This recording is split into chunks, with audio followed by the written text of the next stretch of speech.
to Financial Empowerment with Nick Abrams. I'm your host, Nick Abrams. We were talking about the real estate market today and some tips for home buyers. The National Real Estate Association put out a statistic in a survey that said 58% of new home buyers for 2015 were millennials, which is surprising because the home buying had been down since the Great Recession from 2007, but it seems like the market is coming back. The question is, are you a part of it? Are you looking to buy a home? Do you know what to do to buy a home? Well, today's show, we're going to help answer those questions and more. We have our guest, Carolyn Parker, real estate expert, agent, advisor. Welcome to the show, Carolyn. How are you doing? I'm doing great today. Now, tell the listeners about yourself, about the company, about what you do. Okay. Well, my name is Carolyn Fleary-Parker, and I am a real estate agent with Exit Bennett Realty, and we're located in Greenbelt, Maryland. Okay. I also am a part of the Third Eye Property Solutions team, which is TEPS for short. I specialize in helping both buyers and sellers to sell or purchase homes. I also can help with my clients in terms of renting out their property and also helping folks to rent.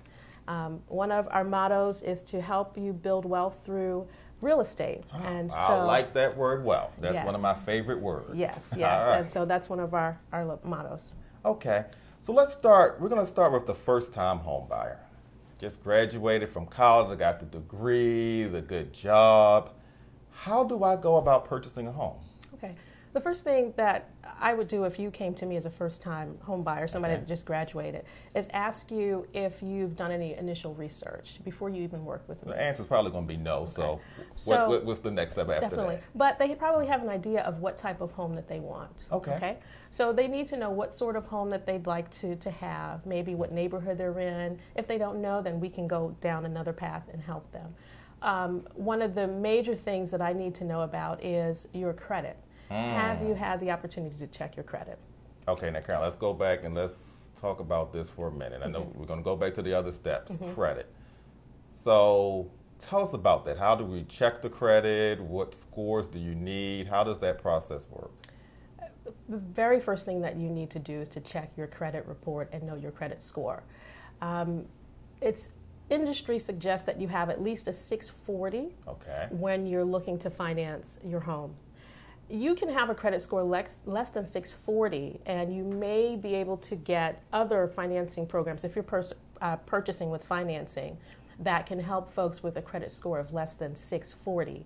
Okay. These are generally your government-backed loans, such as FHA loans, for example, that can be used to assist you. So let's say I was that college student, I got the credit cards, and I didn't exactly pay them back on time. There may be still hope for me to purchase a home. They will be. If you come to me, Nick, all right. Because I'm a person that believes that the higher your credit score, the less money that you'll pay on the loan. You want to save. You don't want to have a high interest rate on the loan because you'll pay more money over time. So I will place you with one of my advisors that deals with finance, and they may help you to set a budget. They may also help you to look at your credit and find ways to increase your credit score. Not necessarily, you don't have to pay off all of your credit cards in order to increase your credit score, but that's why we will have someone take an analysis of your profile and come up with a strategy that works for you so that you can build a housing fund, because it's more than just paying off the credit card, it's also building up a savings also. Okay, so we went back, we're going through the steps. First step you said is sort of look at an area where you look at. So I feel that I've worked hard through school, I suffered through college, graduated, I'm buying that first home, and I want to live in the most expensive area, but I have an entry-level job. What do you tell me? Let's go ahead and look at your income. Okay. What is your income currently right now? Industry says that you can afford a house that's 2 to 3 times your annual salary. Really? Is that realistic? So once we look at that, we'll also take a look at your monthly expenses, for example. How much debt do you have? This is non-housing debt. Really? How much savings do you have? And you want to go ahead and take your annual salary and begin to subtract those things from it so that we can begin to formulate what you could afford perhaps per month. And that's going to definitely tell me where you'd be landing in terms of home prices. So sort of a realistic check, but not just really giving me that gut check that no, you can't afford that. Absolutely. But letting me as the home buying consumer figure out that that price is way, or that neighborhood is way out of my league. Absolutely. Or it might be in your league. Okay, I like that. What's next? The next step after your credit is to set the budget. So we were already heading there. So you want to set up a housing fund, for example. Okay. There are two things that's very important when you're buying a home. That's the down payment and also the funds to cover your closing cost. Okay? So depending on the price of the home, you would need to come up anywhere between 3 to 20% of that particular price of the home as your down payment. And that 3 to 20% really depends on credit score, what sort of loan program that you're going to be participating in if you're not buying cash. Wow. In addition to that, you have to consider your closing costs, and we'll talk about that as well as part of the tips. But the closing costs are those costs that are needed to transfer the home from the seller to the buyer. And so you need to prepare for that. Hold that thought, Carolyn. We're going to come right back and we'll talk more about some home buying tips, and we'll talk about some real estate investing as well. We'll be right back.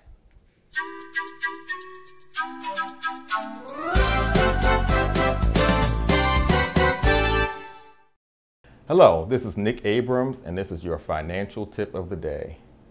Are you primarily responsible for your family's financial well-being? Do they rely on you for the house, food, clothing? Have you looked at life insurance? What would your family do if you weren't around to take care of those needs in the event of a premature death?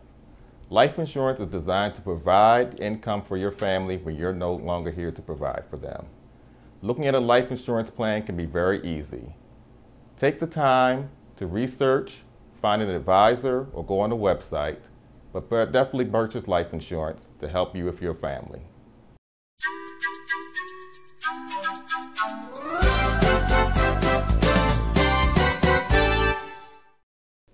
Welcome back to Financial Empowerment with Nick Abrams. I'm your host, Nick Abrams, and we're here with Carolyn Parker.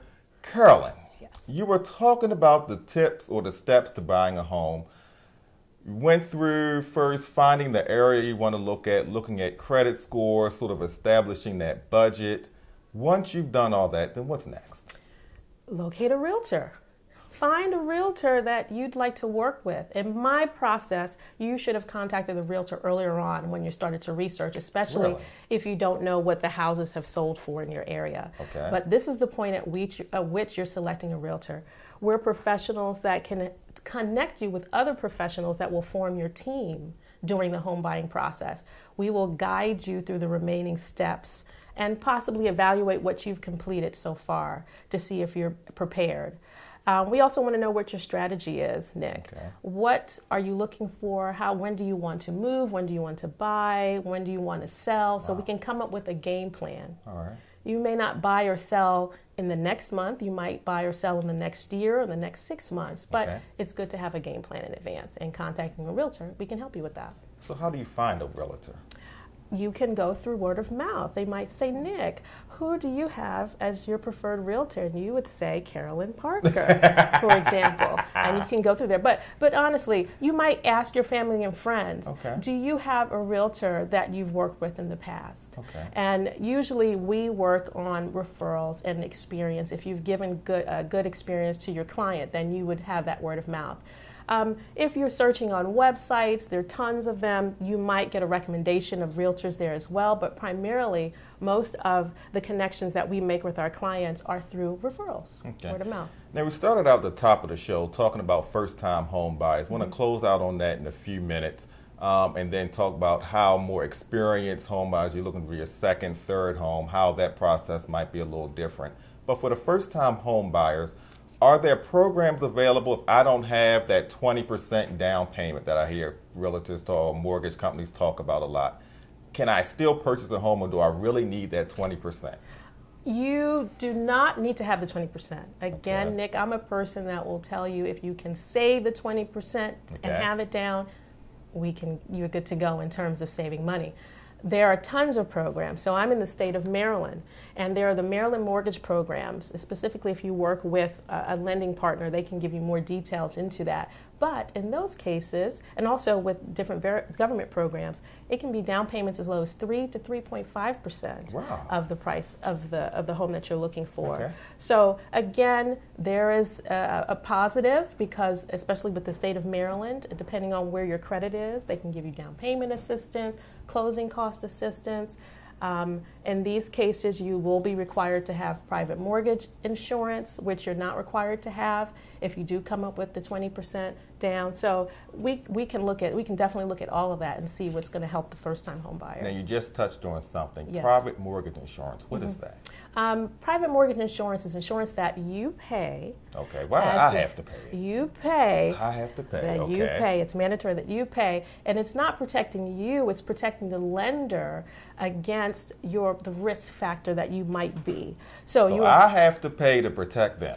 Yes. So in case the home goes into foreclosure, which we don't want, you get behind on your payments, then the mortgage company would be sort of reimbursed and taken care of in that sense. And so when you don't put 20% down, this is the risk factor that comes into play, right? They want to protect themselves. Okay. But the PMI doesn't stay on forever. Oh, really? Most homeowners don't know that. So if you purchase a home and you have the PMI, you weren't able to come up with the 20%, after you reach about 78% reduced under the mortgage balance, which is you have room for equity, you can call, as long as you paid on time, you can call the mortgage company and say, hey, is it ready for me to have this PMI taken off of my payment? So you can definitely do that. Now, they won't automatically take it off. You have to call. Not all the time. So that's a key point, viewers. Absolutely. I recommend that if you've been paying on time and everything has been great,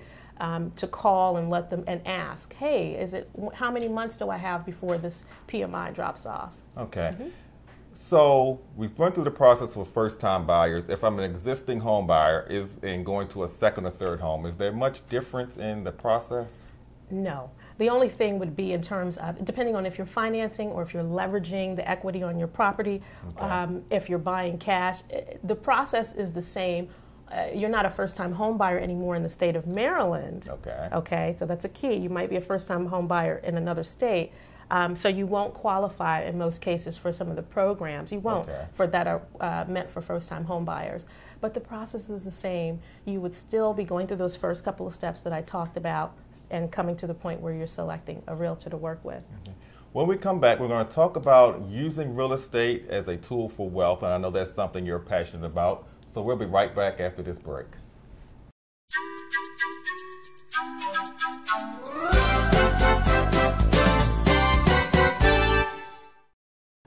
Welcome back to Financial Empowerment with Nick Abrams. I'm your host, Nick Abrams, and I'm here with our guest, real estate extraordinaire expert, Carolyn Parker. Carolyn, when you first introduced yourself, you said you were with two companies, one dealing mainly with the real estate home buying program. Tell us about the other company you do with and how that plays into the real estate. Well, so I'm a realtor with the Exit brand of real estate, specifically Exit Bennett Realty. But within that realty, there are a number of different teams. Okay. So my team is called the Third Eye Property Solutions team. Okay. And under that umbrella, we sell real estate, we help you buy real estate, but we promote building generational wealth through real estate. So even before I became a realtor, I've had properties, and I've been a real estate investor, my husband and I. Okay. And we wanted to expand the type of business that we do informally. We didn't have a formal business. Okay. I decided to go ahead and become a realtor. My husband is not a realtor, so he deals primarily with those who invest off the market. But we encourage the community to get that first piece of property, leverage that property, and begin to use that as part of their wealth building strategy if they can. So let's walk through this because you use some key words here. How do I do what you just said? Okay.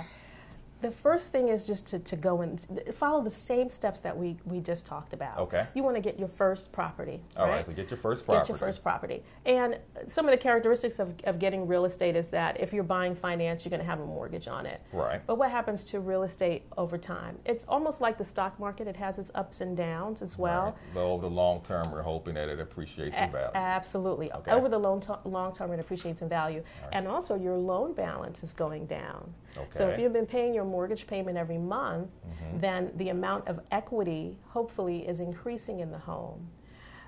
You can leverage that equity to purchase another property. You can leverage that equity to pay for retirement. Or you can leverage that equity to pay for a college education for a child. But in real estate, we want cash flow, right? Okay. Let me stop you. When you say leverage, what do you mean? Meaning to borrow on the equity that you have in your home. So you hear the second mortgages, refinance. Absolutely, those, absolutely. Okay. But you always want to talk to a financial professional to look at your portfolio to make sure that that's a good idea. So I can say it very quickly here, but you want to know where you're going. You want to know what your financial position looks like. Because if you're leveraging the equity there, you still have to, if you're borrowing, you still would have to pay on that as well. But you're leveraging your current equity to purchase another property that you might purchase at a low cost. So say that the value of the home was $200,000, but you purchased it for $100,000. And so working with a financial professional, you'll know that, hey, you know what? If I rented out that property for the next 5 years, that would be paid off. I would have paid down the $100,000 that I paid, and now I would begin to cash flow. It might happen sooner, but now this property is flowing in cash, meaning that you don't have a mortgage to pay. You have the taxes to pay, depending on the city and other expenses you have, but you're still cash flowing. Now, Nick, this can be used for your retirement. It can be used for anything. It can be used to purchase another property again. This is cash that you have coming in. You don't owe anybody this. So you can take, if you have a renter in your property, for example, your rent is $2,000 a month. Maybe you've allocated 10% of that to go towards the taxes. So now you're left with the balance that you're saving, perhaps using a portion to do your maintenance. But what do you do with the rest of those funds? You're saving it. You're possibly investing it. Maybe you're saving a certain amount to buy another property as well. But that's all part of, building the wealth and having it so you can pass down to future generations. Wow. I have learned a lot. Good. Before we close out the show, Carolyn, a couple things. Are there any last tips you have for our viewers out there? For the home buying process, save, save, save. Please do not be in a rush. The more that you can save, the more that you can increase your credit score, it's going to save you in the long run. That extra money that you would have paid because you wanted to purchase your house at 560, you could use if you wait and improve it to 600, 620, and save it and be able to buy additional properties after the first one. So that would be my key. While I would love to take you all right now, for example, if you meet the minimum requirements, if you come to our team, we're going to encourage you, if you can, to wait, because we know in the long run, saving money, especially if you're financing, and being able to do other things with that is important. Carolyn, you have a website, Facebook page? Yes, I have all of that. My website is www.buyorsellwithcarolyn, that's Carolyn. My Facebook page is Buy or Sell with Carolyn. Okay. And so you can find me at both locations. All right. Well, I'd like to thank our viewers for tuning in. I'd like to thank our wonderful guest, Carolyn. It has been a pleasure. We've learned so much from you today. And thank you for watching Financial Empowerment with Nick Abrams. I'm your host, Nick Abrams. Until next time, take care and be well.